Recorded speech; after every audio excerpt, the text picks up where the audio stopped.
YouTube family good morning, सभी को राधे राधे। हमारे आरती राय के चैनल में आप लोग का स्वागत है। तो आप लोग कैसे हैं? उम्मीद करती हूँ कि अच्छे होंगे। सब लोग यूट्यूब फैमिली स्वस्थ हैं, मस्त हैं।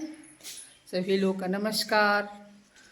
तो आज के जीवत्या के नहाए खाए का आप लोग को हार्दिक बधाई है। तो आज है जीवत्या का नहाए खाए। पहला काम बाल उल धो के पूजा पाठ कर लिए मैं, मेरा पूजा पाठ हो गया फाइनली। तो आज है नहाए खाए। तब नहाए खाए का हार्दिक बधाई। देखिए हमारे यहाँ पहले ये सतपुतिया का बीज होता है। पहले ये पानी के साथ इसको मैंने गले में रख के पानी के साथ घोट के तब कुछ चाय पीजिए। उसके बाद अपना काम में लग जाइए। तब तक ले सभी को राधे राधे। हमारे ब्लॉग लो आप लोग देख जीवत्या को ढेर सारा प्यार दीजिए। जीवत्या का ब्लॉग का देखिए, जीवत्या का नहाए खाए का सब मैं बना रही हूँ।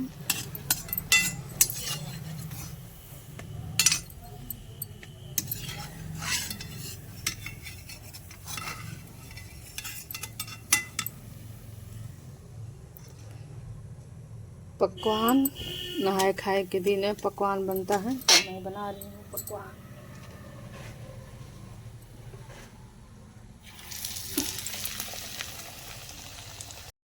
मेरे जीवत्या का लुक देखिए। मैं अब तैयार हो गई हूँ।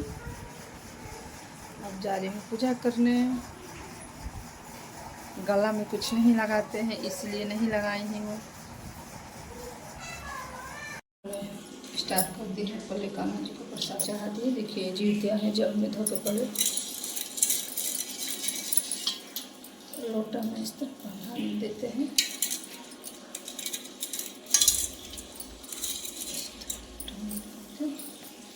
इसके बाद ये परिवार का गाछ है, ये इसी में रखा जाता है।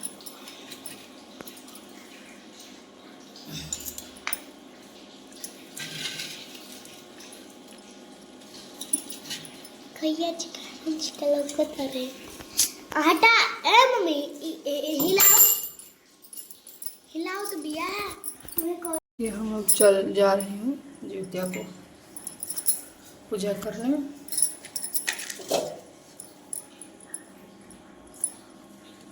लड्डू गोपाल हैं, देखिए ये जीवत्या है। यहाँ पे लोटा में अरियार के वृक्ष में पूजा होता है तो ये अरियार है। देखिए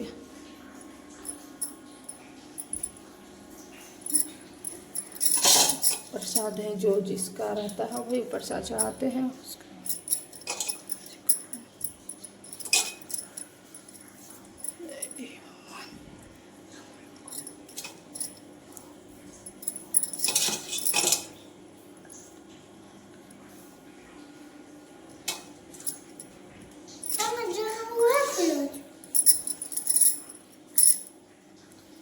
घी का दीपक जलाना चाहिए।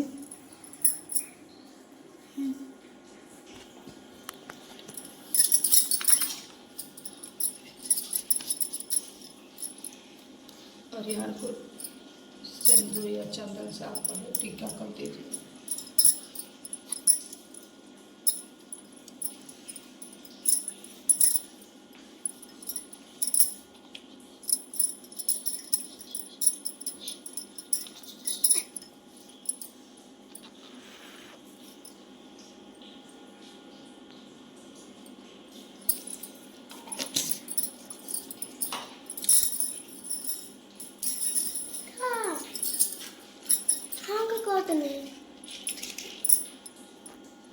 जय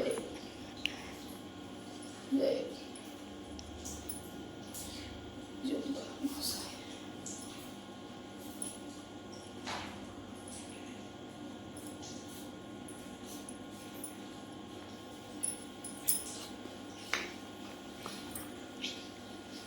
Emma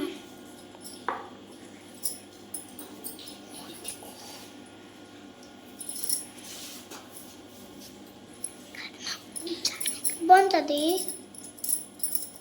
घटना मुझे लेकर बोल पा रही।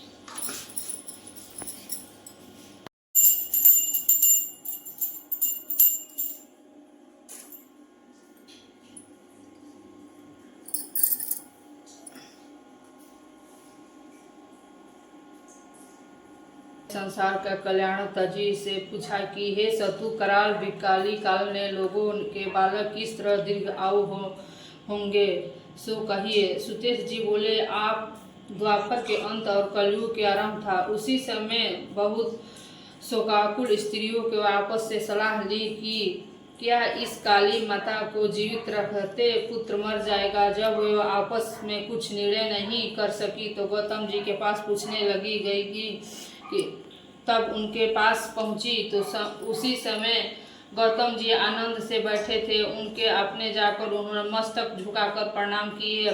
तंदर स्त्रियों से पूछे कि हे प्रभु, इस कलयुग में लोगों को पुत्र किस तरह जीवित रहेंगे, इसके लिए कोई व्रत है तो तब हो तो कृपया करके बताइए। इसी तरह उनकी बात सुनकर गौतम जी बोले, आपसे मैं वही कहूँगा कि जो मैंने अब पहले से सुन रखी हूँ।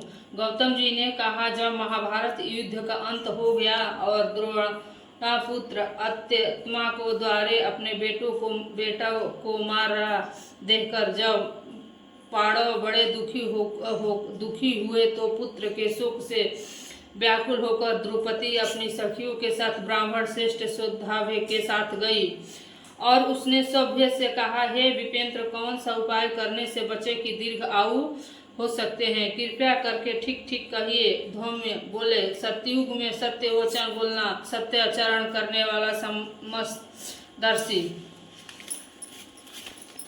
मोहन नामक का एक राजा था। एक राज वह अपनी स्त्री के साथ अपनी ससुराल गई और वहीं रहने लगी। एक दिन आधी रात के समय पुत्र के शोक से व्याकुल कोई स्त्री रोने लगी, क्योंकि वह अपने छोटे दर्शन से निराश हो चुकी थी। उसके पुत्र मर चुका था। वही रोती हुई कहती थी कि हाय, मुझे बूढ़ी माता के सामने मेरे बेटा मरा जा रहा है। उसके रुदन सुनकर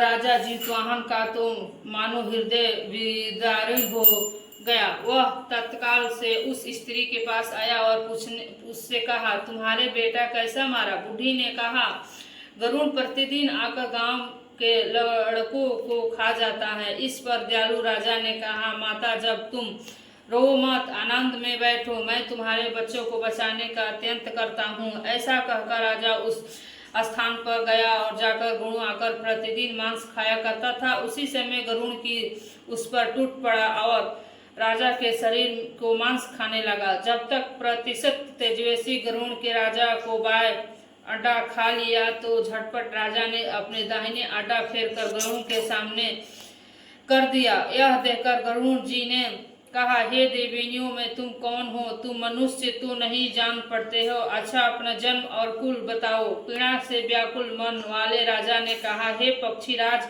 इस तरह के प्रश्न करना व्यर्थ है। तुम अपनी इच्छा भर मेरा मांस खाओ। यह सुनकर गरुड़ रुक गया और बड़े आदर से राजा और कुल की बात पूछने लगी। राजा ने कहा, मेरी माता का नाम स्वाया और मेरे पिता का नाम सलीवान है। सूर्यवंश में मेरा जन्म हुआ है और जीतवाहन मेरा नाम है। राजा की दयालुता देखकर गरुड़ ने कहा, हे महाभाग्य, तुम्हारे मन में जो अभिलाषा है वह वर मांगो। राजा ने कहा, हे पक्षीराज, यदि आप मुझे वर दे रहे तो वर दीजिए। अपने आप तक जिन प्राणियों को खाया है वो सब जीवित हो जाए। हे स्वाभिमान, आप यह बालकों ने कहा, और कोई ऐसा उपाय करे कि जहाँ जो उन्पत्र हो।